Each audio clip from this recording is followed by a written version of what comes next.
رزق اور پریشانی سے نجات کا وظیفہ۔ السلام علیکم۔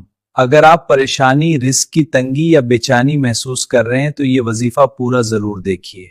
یاد رکھیں، وظیفہ تب اثر کرتا ہے جب نیت صاف ہو اور نماز کی پابندی ہو۔ آج میں آپ کو حضرت محمد صلی اللہ علیہ وسلم سے ثابت ایک آسان وظیفہ بتا رہا ہوں۔ فجر کے بعد 11 مرتبہ درود شریف، پھر 111 مرتبہ یا فتاح یا رزاق، اور آخر میں 11 مرتبہ درود شریف پڑھیں۔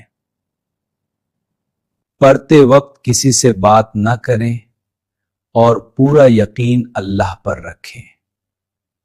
انشاءاللہ آپ خود دیکھیں گے کہ اللہ مشکل کا دروازہ بند اور آسانی کا دروازہ کھول دیتا ہے۔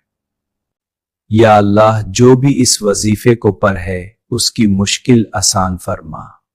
آمین۔